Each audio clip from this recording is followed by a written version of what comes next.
청년 세대의 진로 모색. 오늘은 고민의 기술이라는 주제로 함께 이야기 나누겠습니다. 누구나 고민을 합니다. 고민 없이 살아가는 사람은 없지요? 그런데 정작 고민을 제대로 혹은 효율적으로 하는 사람이 드문 것도 현실입니다. 특히 아직 경험이 충분하지 않은 청년 중에는 모색을 실행으로 연결하지 못하거나 불필요한 걱정에 휩싸이거나 상념을 궁리로 바꾸는 방법을 모르는 경우가 적지 않습니다. 사실 이는 공부보다 체험을 통해 익히는 내용입니다. 학원에서 배우거나 책을 읽는다고 해결되지 않아요. 그보다 세상을 경험하고 인생을 살아가고 실수를 반복하면서 스스로 깨달아야 비로소 자기 것이 됩니다. 여유만 있다면 이런 영상을 보는 것보다 각자 나름의 방법을 직접 찾아보는 편이 훨씬 좋습니다. 하지만 우리 사회가 그리 녹록하지 않지요? 해야 하는 일이 너무 많고 애둘러 가는 길을 택하기에는 시간이 촉박합니다. 그래서 준비했어요. 제 경험을 토대로 고민의 기술을 정리했습니다. 내용은 크게 다음과 같은 세 가지입니다. 첫째, 고민의 필요. 여기에서는 고민을 진행해야 하는 이유와 목적을 설명하겠습니다.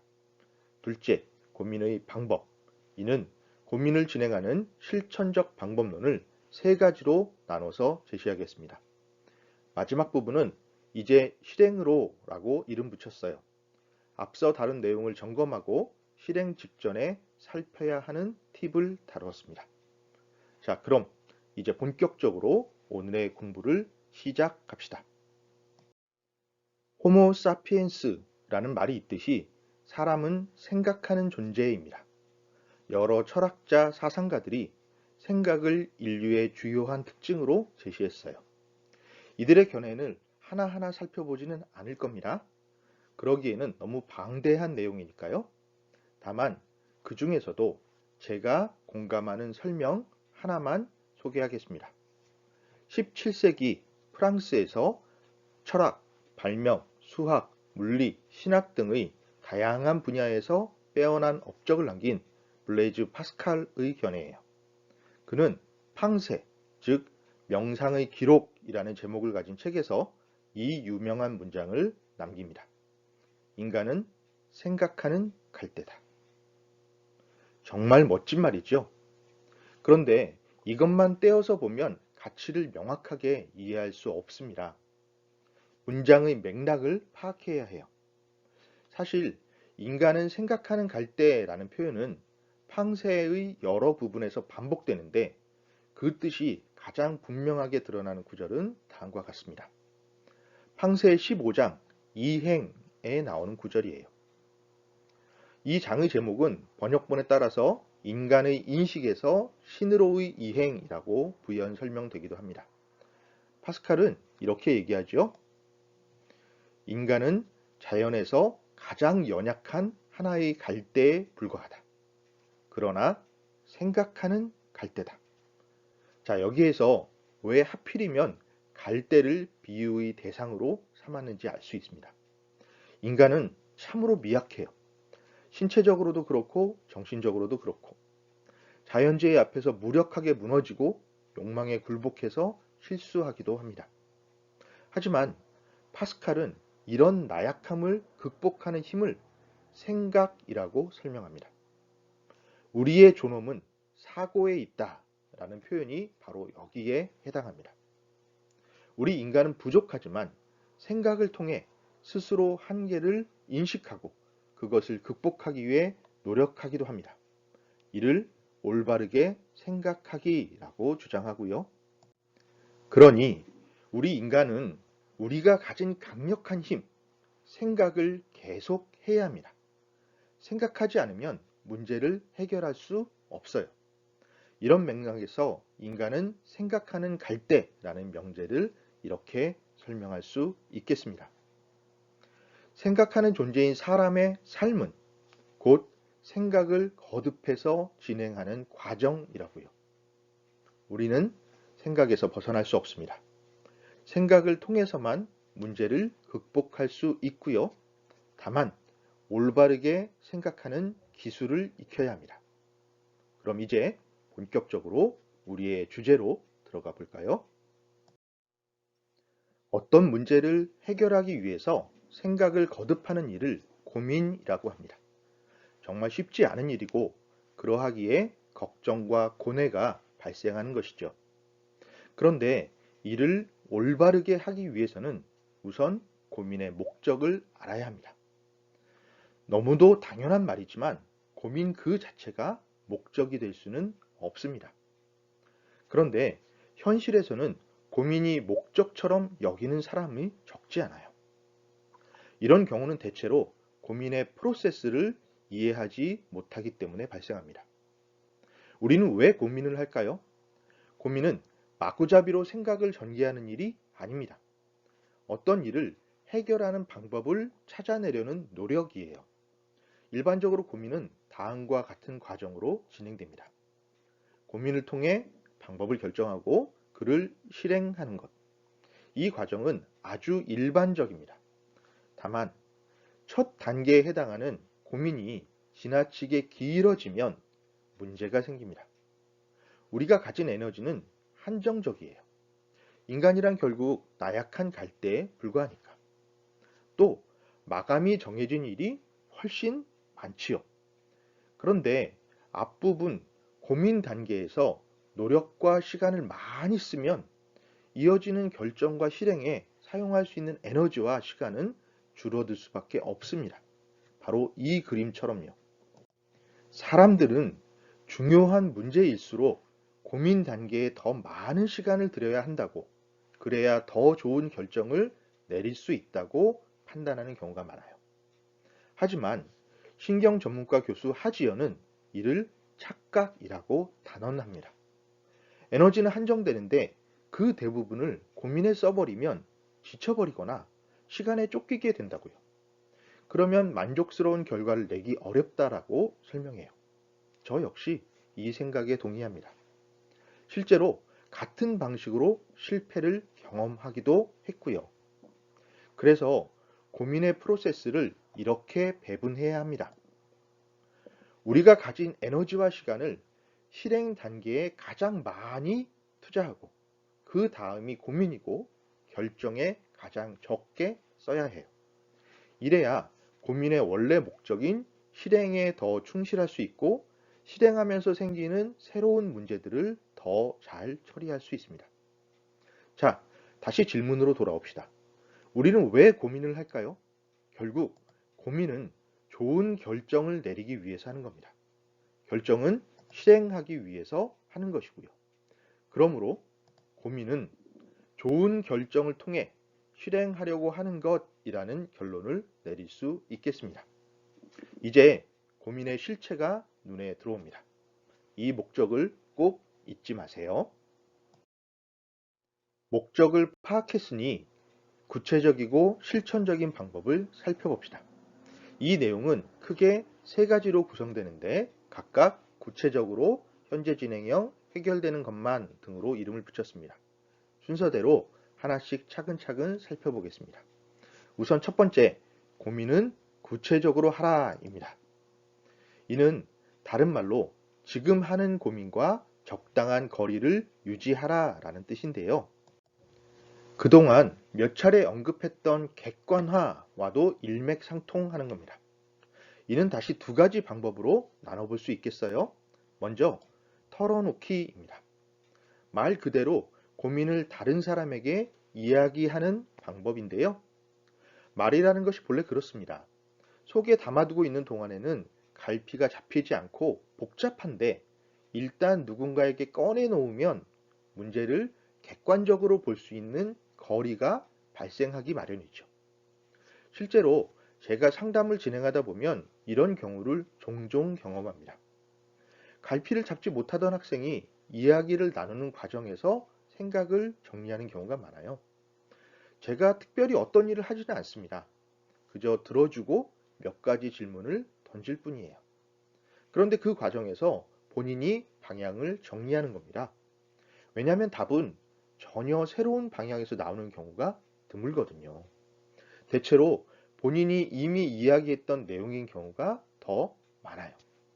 다만 관점을 조금만 바꾸면 훨씬 명료해지는데 고민에 빠져서 그 전환을 생각하지 못했던 겁니다. 이런 경우 의도적으로 한 걸음 뒤로 물러나서 고민을 바라볼 수 있지요. 그 첫걸음이 바로 털어놓기입니다. 그런데 누군가에게 고민을 털어놓는 일을 부담스럽거나 부끄러워하는 사람이 적지 않아요. 그럴 때는 다른 방법으로 쓰기를 권합니다. 혼자 할 수 있는 털어놓기라고 할까요? 글로 써도 좋고 그림이나 도표를 그려도 좋은데 자신에게 조금 더 익숙한 방법을 선택하면 됩니다. 다만 아무래도 고민을 공개하는 편이 실행에 더 도움이 되는 것은 분명한 사실이에요.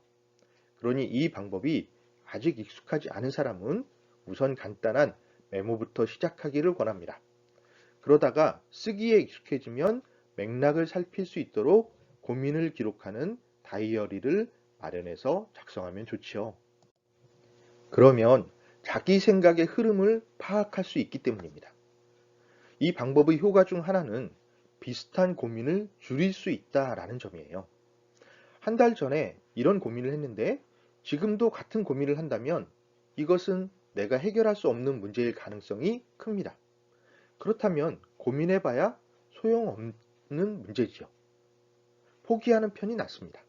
아니면 고민의 방향이 잘못된 경우일 수도 있겠어요. 그렇다면 지금까지와는 다른 접근법을 모색해야 합니다. 이것이 기록의 힘이에요. 메모와 다이어리까지는 어디까지나 개인적인 기록입니다. 이를 반복하면서 어느 정도 익숙해졌다면 공개할 필요가 있겠는데요. 그럴 때는 블로그나 SNS에 글을 올려보는 방법도 좋겠습니다. 이러한 쓰기에는 몇 가지 방법이 있어요. 다음 내용을 봅시다. 경우보다 증상을 써야 해요. 경우는 고민이 생기는 때, 즉 언제이고 증상은 고민으로 인한 행동, 즉 어떻게에 해당합니다. 예를 들면 나는 발표가 싫다 라고 쓰기보다는 발표가 싫어서 도망가고 싶다 라고 적으라는 겁니다.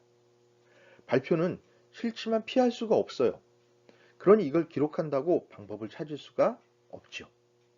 고민은 결정하고 실행하기 위해서 한다라는 목적을 잊지 마시기 바랍니다.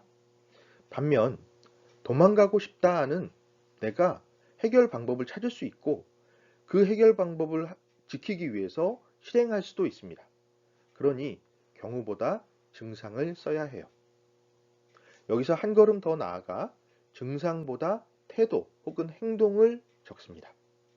가령 어떤 일로 심란하다 라고 쓰는 것도 나쁘지는 않은데 이왕이면 심란해서 게임만 했다 라고 기록하는 편이 더 좋다는 겁니다. 심란한 것보다 게임만 했다라는 행동이 우리가 통제하기 훨씬 수월하기 때문입니다. 또 적합한 표현 찾기라는 원칙도 중요합니다. 사실 이것이 가장 중요할 수 있겠어요. 정확하게 진단하지 않으면 해법이 올바를 수 없습니다. 감정을 표현하는 일에 익숙하지 않은 사람이 많지요. 그래서 막연한 표현으로 여러 감정을 뭉뚱그려 버립니다. 대표적인 사례가 짜증난다인데요. 일상생활에서 많이 쓰는데 상황에 따라서 여러 의미가 됩니다. 특히 사춘기 때 이런 경우가 많습니다. 엄마가 시험 잘 봤냐고 물어도 몰라, 짜증나. 친구가 소개팅 상대가 어땠냐고 물어도 아씨, 짜증났어. 공모전에 떨어졌을 때에도 정말 짜증난다. 이렇게 말해요. 이렇게 말하던 버릇이 어른이 된 뒤에도 계속 남아서 올바른 표현을 하지 못하게 됩니다. 사춘기 때는 아직 미성숙하니 그럴 수 있다고 해도 성인이 되어서까지. 더구나 예술을 전공하겠다는 사람이 정확한 표현을 하지 못한다면 안 되겠지요. 그러니 무엇보다 자신의 감정과 생각을 정확하게 표현하는 방법을 찾아야 합니다. 이와 관련해서 더 생각할 내용이 있어요. 말이 감정을 조절한다 라는 사실입니다. 심리학자 하유진은 나를 모르는 나에게 라는 책에서 다음과 같이 지적해요. 자신이 내뱉는 짜증난다 라는 말을 듣고는 정말 자신이 짜증난 것으로 생각하면서 신경질을 낸다고요. 이런 식으로 해결되는 감정은 거의 없고 마음에 쌓이는데 제대로 해결되지 않은 부정적 감정은 내면에 쌓여 우울과 불안이 된다라고 설명합니다. 그러니 우울이나 불안을 느끼는 사람이라면 우선 자신이 적합한 표현을 사용하고 있는지 검토할 필요가 있겠네요. 고민은 구체적으로 이 부분에 해당하는 또 하나의 방법론으로 나누기를 들 수 있겠습니다. 사람의 인식은 한계가 있어요. 한꺼번에 너무 크고 많은 내용을 파악할 수는 없습니다.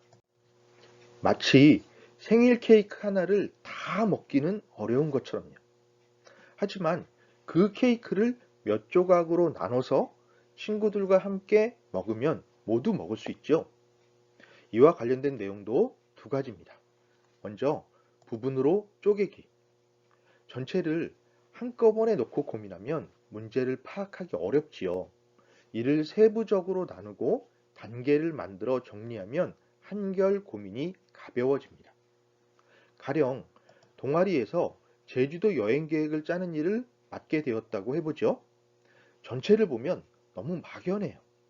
여행과 관련된 일을 쪼개보면 일정 조율, 숙소, 교통편, 방문 장소, 관광, 먹을거리, 쇼핑 등등등등으로 나눌 수 있습니다. 이렇게 적어 놓으면 부분과 단계가 보이죠. 다른 부분의 계획을 잡으려면 일정부터 알아야 되니까 선후배들의 일정을 먼저 파악해야 합니다. 그런 뒤에 참석 인원에 따라 숙소를 정해요. 또 선배는 성산일출봉을 보고 싶다고 하고 후배는 독립서점에 가보고 싶다고 하니 제주도 남동쪽에 있는 성산읍이 여행지로 적합하겠네요. 근데 여기는 버스가 잘 닿지 않으니 렌트카를 이용하면 좋겠고, 자, 이런 식으로 세분하면 한결 수월하게 계획을 짤 수 있습니다. 다음은 개념 구분인데요. 혼동되는 개념을 구별해서 고민의 카테고리를 정리하는 방법입니다. 이러면 고민의 범위를 좁히는 효과를 얻을 수 있어요. 앞에서 언급한 하지연의 책 고민이 고민입니다에 몇 가지 사례가 제시되는데 이를 정리하면 다음과 같습니다.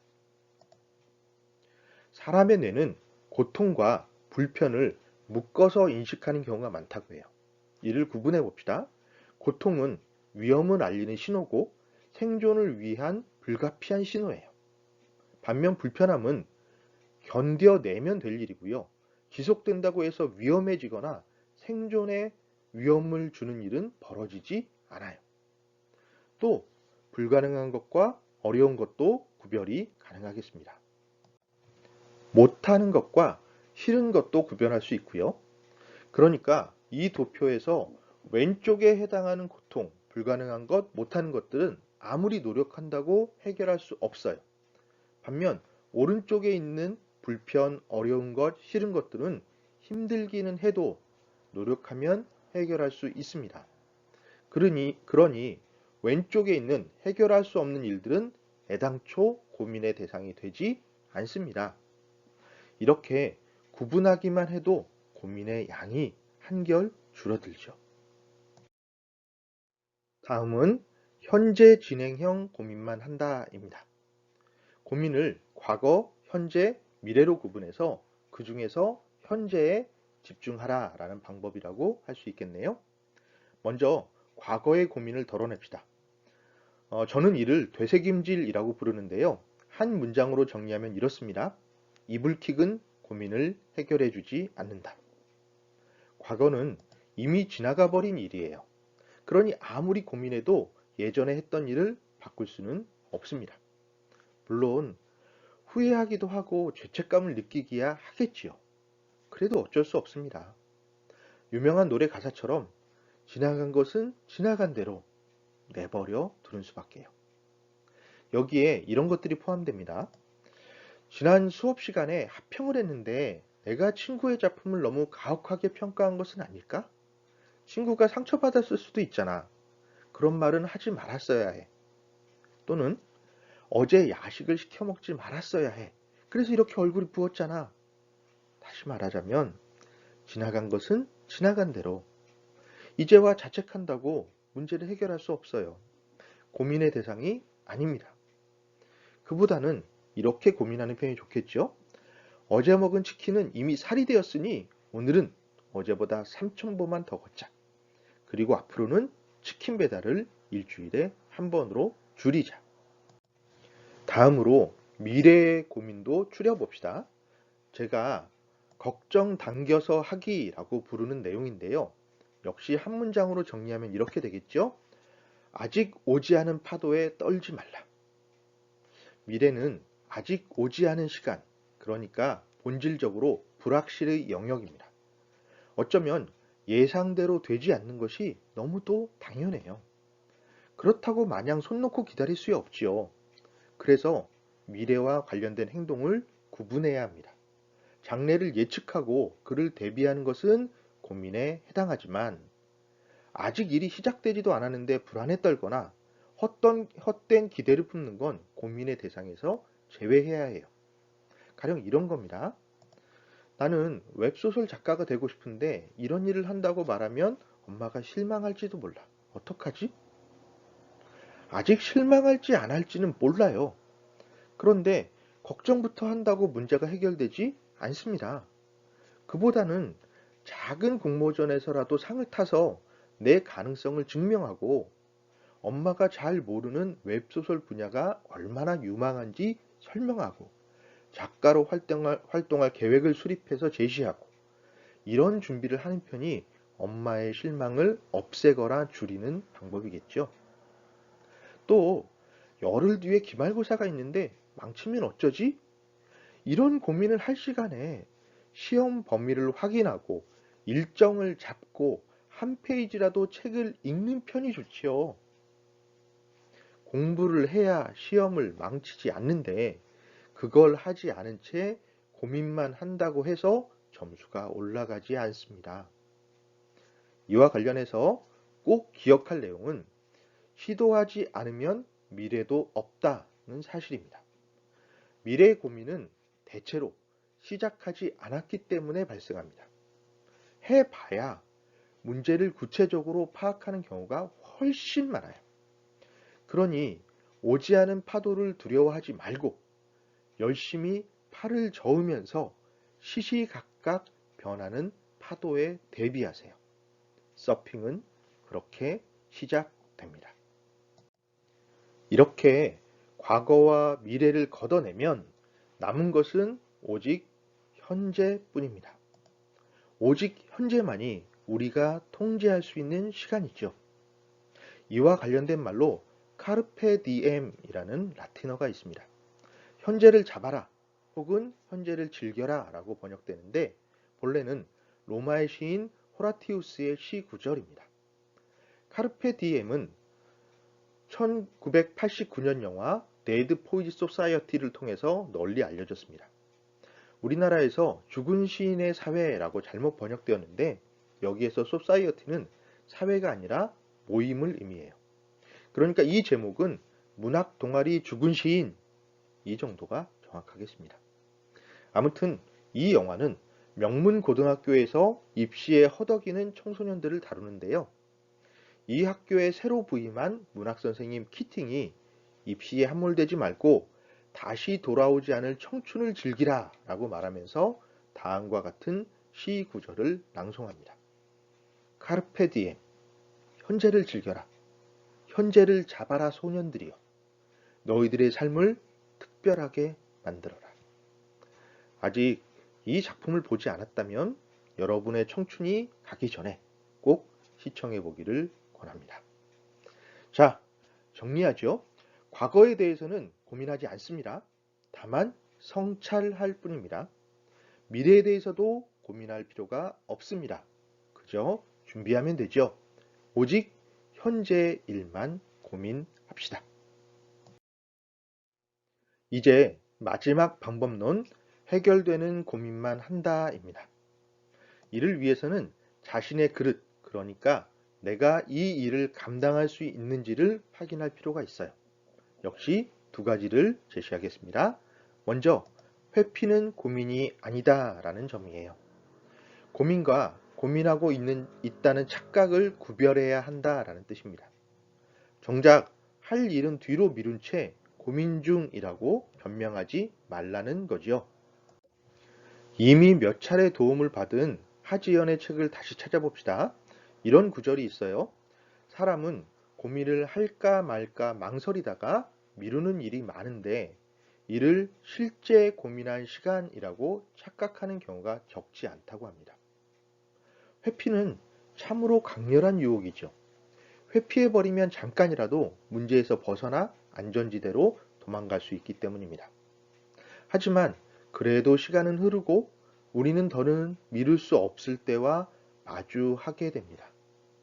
그래서 고민은 미루지 말고 바로 지금 해야 해요. 다만 올바른 방법과 방향으로. 다음은 자신의 역량, 즉 깜냥을 파악해야 한다라는 겁니다. 해결할 수 없는 일을 고민해봐야 아무런 소용이 없지요. 이런 식의 고민은 또 다른 회피에 불과합니다. 그러니 고민하기 전에 내가 그 일을 감당할 수 있는지 파악할 필요가 있겠어요. 이와 관련된 몇 가지 키워드를 살펴봅시다. 세계 평화. 이건 내가 어쩔 수 없죠. 전쟁을 멈추라라고 한다고 침략자가 미사일을 쏘지 않는 건 아니니까요. 다만 이 주제 중에도 내가 참여할 때 도움이 되는 일도 분명히 있어요. 가령 환경과 관련된 사안들, 이것은 고민하고 그 결과를 실천하면 조금이라도 문제가 개선됩니다. 이런 건 고민의 대상이 되죠. 가족의 병환, 참으로 안타깝지만 이 역시 내가 어쩔 수 없는 일입니다. 마음이야 그러고 싶지만 대신 아파줄 수는 없으니까요. 그러나 이런 상황에서는 병환 그 자체에 주목하기보다는 이런 부분을 살피는 편이 더 좋겠습니다. 병원비는 어떻게 할 것인지, 간병은 누가 할 것인지, 환자에게 좋은 식단은 무엇인지 등등등. 중요한 것은 감정에 휩쓸리지 않고 내가 감당할 수 있는 일들을 찾아서 하는 거예요. 사람의 평판. 살다 보면 누군가의 평가를 받게 돼요. 나를 싫어하는 사람도 있기 마련이고요. 그런데 나를 싫어하는 사람은 문제의 대상이 아닙니다. 내가 어찌하든 그들은 나를 싫어할 테니까요. 그러니 그런 감정에 휘둘리기보다 차라리 내 일에 집중하는 편이 훨씬 도움이 됩니다. 단순한 오해라면 시간이 지나면 자연스럽게 밝혀져요. 내 태도를 통해서 성과로 증명하면 해결되는 부분이 더 많습니다. 적어도 제가 경험했던 일들은 그러했습니다. 자, 지금까지 살펴본 고민의 방법들을 정리해 봅시다. 크게 세 가지였어요. 고민은 구체적으로 현재 진행형 고민만, 해결되는 고민만 한다. 여기에 세부적인 항목들이 제시되었는데 고민은 구체적으로에서는 거리두기와 나누기를 설명했습니다. 이는 각각 고민을 털어놓는 방법, 큰 고민을 잘게 쪼개는 방법이었고요. 현재 진행형 고민만에서는 과거와 미래의 고민을 덜어내고 현재에 집중하라 라고 했습니다. 해결되는 고민만 한다에서는 회피는 고민이 아니라는 점, 그리고 자기 깜냥을 확인해서 감당할 수 있는 일만 고민하라 라는 방법을 제시했습니다. 이 내용 잊지 말고 기억해 주기 바랍니다. 그리고 무엇보다 이런 방법론은 모두 제 경험을 통해 얻은 것이라는 점도 잊지 마세요. 여러분에게 적합한 방법이 따로 있을 겁니다. 제 방법들은 참고만 하되 각자가 자신에게 맞는 고민의 기술을 찾아보기를 권합니다. 마지막입니다. 이제 실행으로 라고 제목을 잡아봤어요. 앞서 살핀 것처럼 고민은 결정하기 위해서 하고 결정은 실행하기 위해서 합니다. 이 목적을 다시 떠올려 주세요.